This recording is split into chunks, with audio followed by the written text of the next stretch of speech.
Oke semuanya, bismillahirrahmanirrahim. Assalamualaikum warahmatullahi wabarakatuh. Oke, pada kesempatan kali ini kita akan mencoba untuk ini ya, mengeksplor satu hal yang sangat penting di eh, pemanfaatan database di Spring Boot ini, yaitu adalah properti ini, Spring CPA Hibernate DDL Auto Create. Nah, di sini seperti yang saya telah jelaskan sebelumnya, di sini ada beberapa opsi ketika kita menilik ya. Mungkin ada create, kemudian saya control space. Nah, di sini ada opsi lain, create drop, update, validate, no one. Nah, kita umumnya pakai create. Kalau create sudah tahu ya kira-kira ya. Jadi kita membuat database baru, kita membuat skema baru. Bukan database ya, kita membuat skema tabel baru. Nah, kemudian itu akan disesuaikan dengan entity yang kita buat di sini.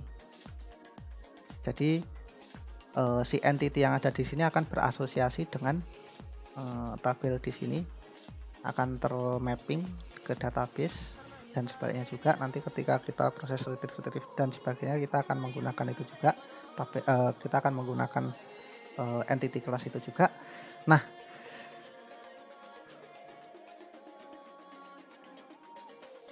kita akan mencoba menggunakan create ini.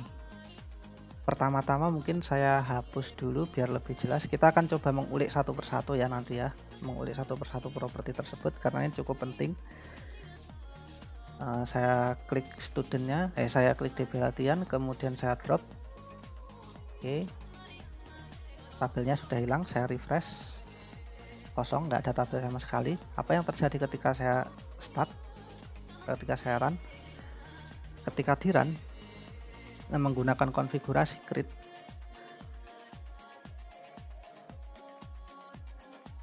properti nantinya yang properti yang ada di sini, properti yang ada di kelas student ini, misalkan name, front name, middle name, last name, address, gender, date of birth, dan lain sebagainya, nanti yang berhubungan akan secara otomatis dibuat di sini.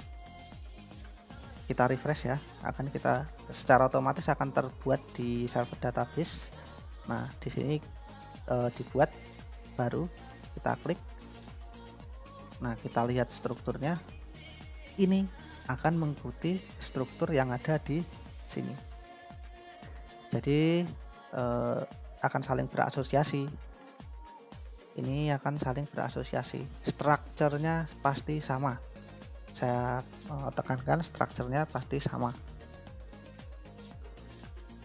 Ketika kita baru membuat tabel baru, dengan catatan ini tabelnya ini harus ada beneran. Tabelnya harus sudah kita buat dulu. Nah, selanjutnya adalah create drop.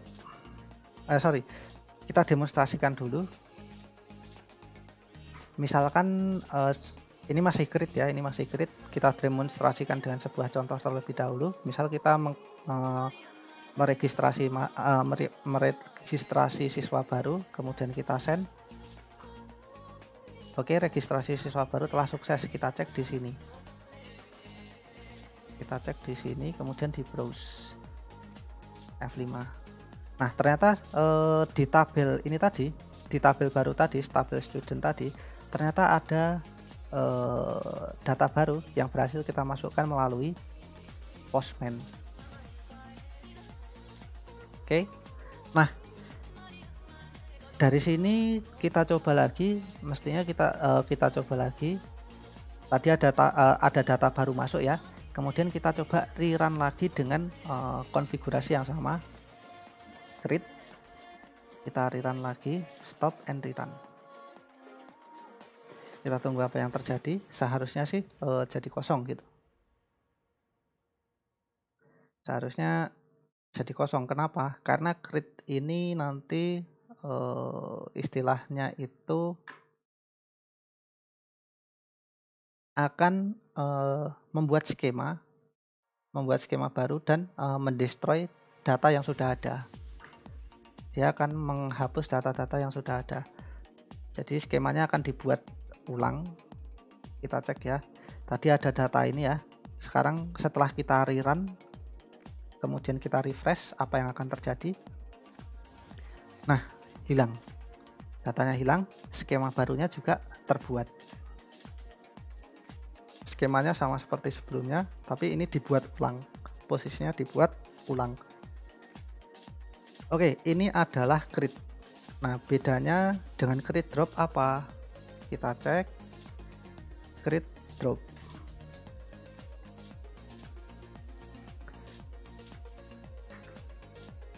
Sorry, ini masih jalan ya aplikasinya ya. Belum saya stop. Kita masukkan data baru terlebih dahulu, send. Oke, sukses. Kita cek di database. F5. Kemudian browse. Nah, ini sekarang jadi ada datanya. Kemudian aplikasinya saya stop. Kemudian saya run ulang. Ingat tadi ada datanya. Ketika saya run ulang, apa yang terjadi? Kita tunggu.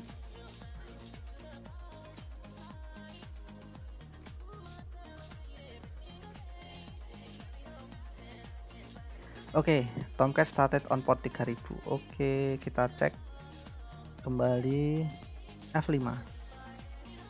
Nah, datanya kok hilang? Nah, artinya apa? Ini artinya adalah behaviornya itu sebenarnya sama dengan create. Jadi antara create dan create drop, saya kasih komen ya. Create dan create drop itu behaviornya sama. Akan ada tapi ada tapinya nih.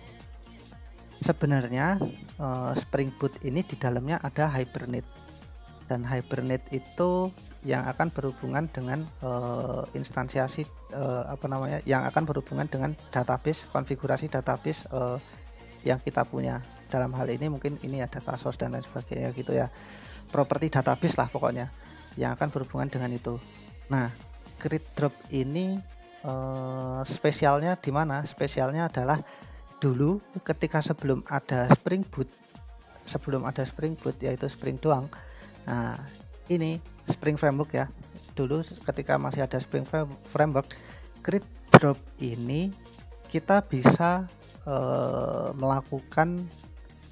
membuka session, kita bisa menggunakan session factory. Session factory ini adalah ini ya, sebuah interface yang dapat dibuat oleh ini ya, yang dapat kita buat. Dan session factory ini menyediakan konfigurasi objek yang mana konfigurasi ini akan dibutuhkan oleh koneksi database.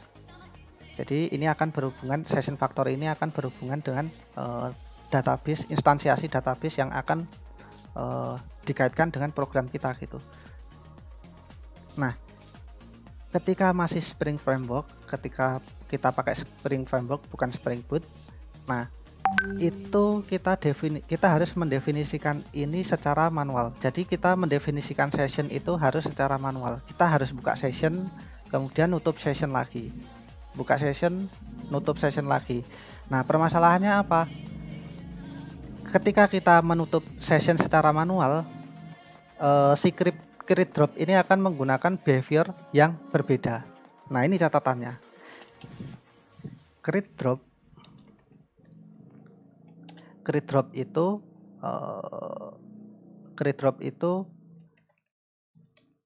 sebenarnya ngedropnya kapan? Kalau misalkan kita definisikan secara eksplisit, jadi dia akan ngedrop tabel itu, ngedrop skema itu ketika sessionnya di close, ketika session factory-nya ditutup. Session factory ditutup, maka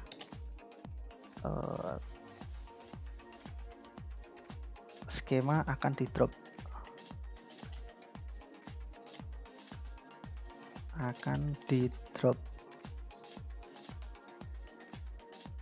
ketika menutup session.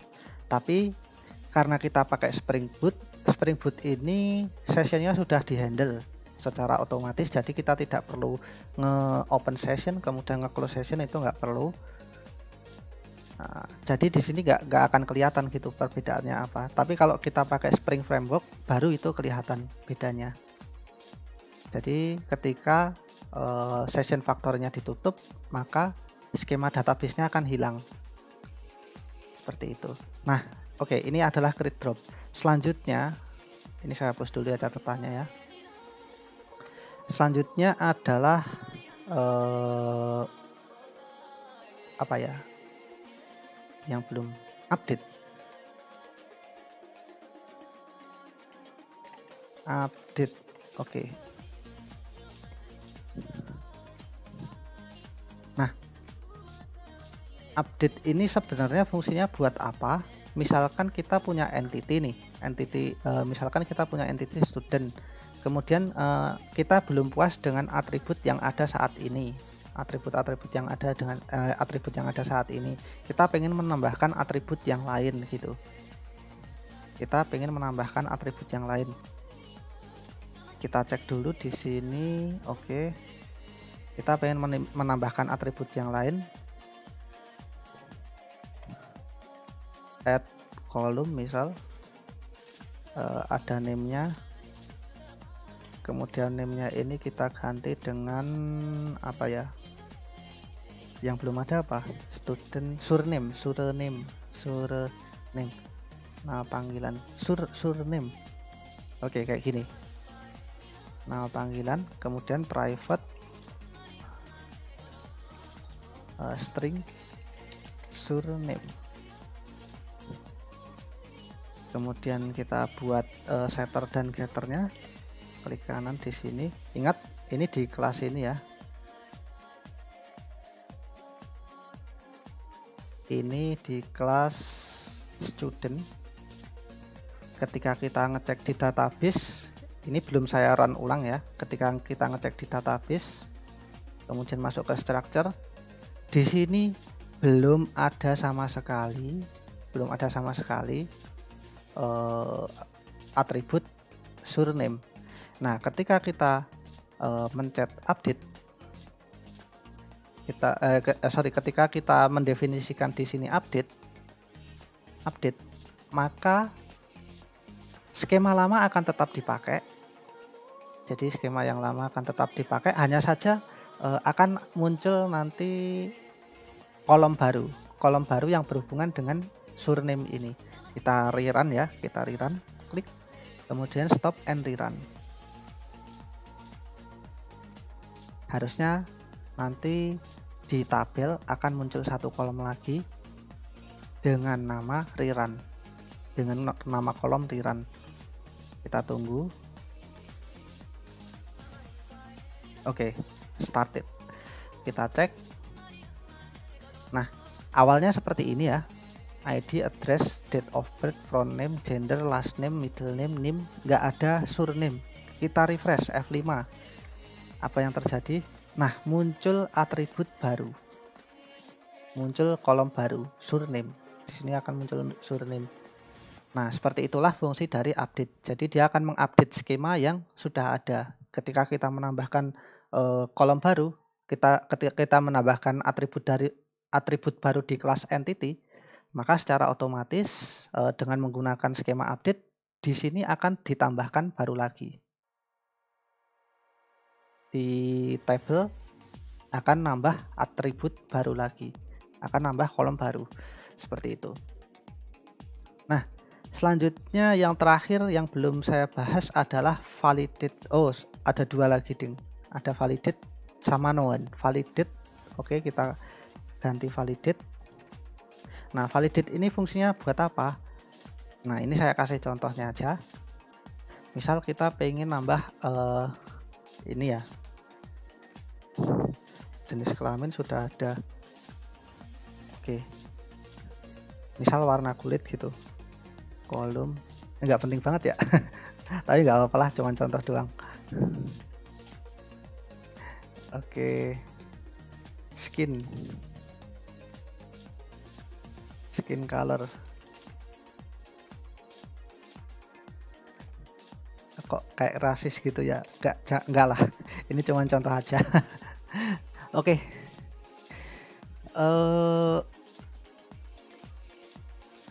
Tipenya mungkin string juga ya, string.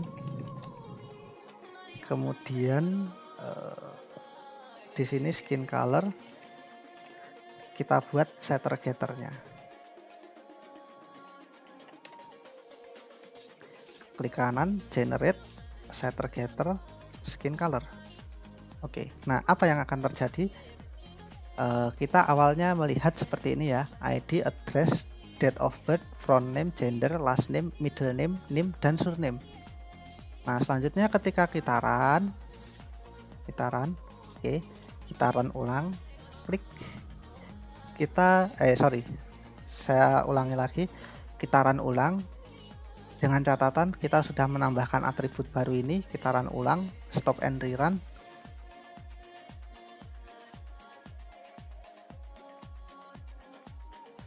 Maka apa yang akan terjadi? Kita tunggu. Harusnya muncul pesan error di sini. Nah, tepat sekali. Dengan adanya validate ini, dengan adanya si Spring JPA Hibernate Auto Validate, dengan adanya property validate ini, maka si Spring Boot akan ngecek. Nah, ngecek apakah skemanya sudah benar gitu. Kita cek di sini org Spring Boot Framework Beans bla bla bla bla bla sampai ke belakang. Di belakang nanti ada errornya apa. Nah, scheme manager exception, scheme validation, missing column, skin color. Jadi dia akan mengecek dia akan ngecek di database skin color ini ada nggak. Kalau nggak ada, maka dia akan mengeluarkan error seperti ini, missing column skin color in table student. Nah sekarang kita update dulu ya, kita update dulu, kemudian habis itu nanti kita validate. Kalau kita update harusnya muncul ini baru, muncul kolom baru, ya.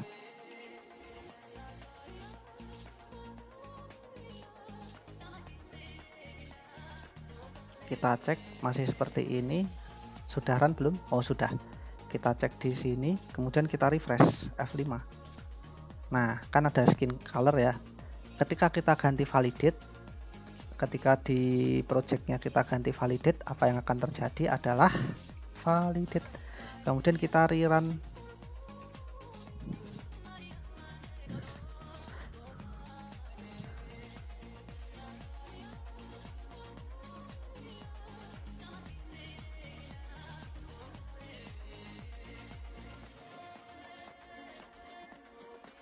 Nah, nggak ada error sama sekali. Kenapa kok nggak ada error? Karena ya tadi kolomnya sudah sesuai semua, skemanya sudah sesuai semua, makanya tidak ada notifikasi error ataupun apapun itu, tidak ada log error gitu. Jadi validate ini intinya adalah memvalidasi skema, dan validate ini nggak akan membuat perubahan pada skema database. Jadi dia nggak akan membuat perubahan pada skema database. Dia cuman memvalidasi skema yang sudah ada di database dengan si entity class. Oke, kurang lebih seperti itu yang bisa saya sampaikan. Satu lagi, no-one ini paling aman.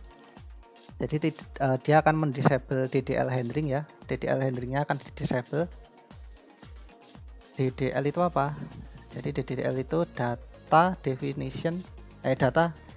description language atau data definition language ya. Lupa saya. Oke.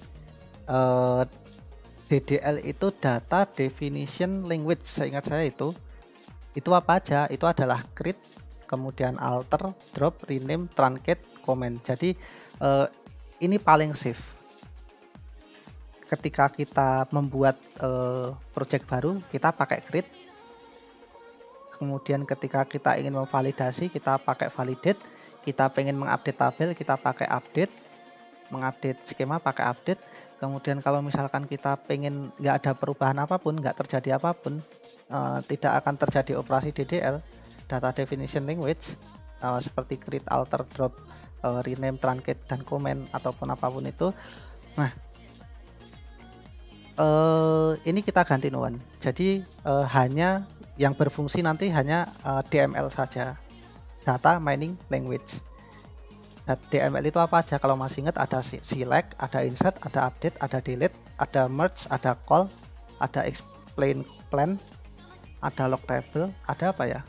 Lupa saya. Mungkin itu aja. Nah, seperti itu. Itu saja yang bisa saya sampaikan. Jadi untuk production mungkin sebaiknya menggunakan one aja ya. Karena kalau kita pakai validate tadi tentunya misalkan ada error bakal nampak di sini dulu gitu. Oke, terima kasih atas perhatiannya. Kurang lebih itu yang dapat saya sampaikan seputar Spring JPA Hibernate DDL Auto Property ini. Kurang lebihnya mohon maaf. Terima kasih atas perhatiannya. Wassalamualaikum warahmatullahi wabarakatuh.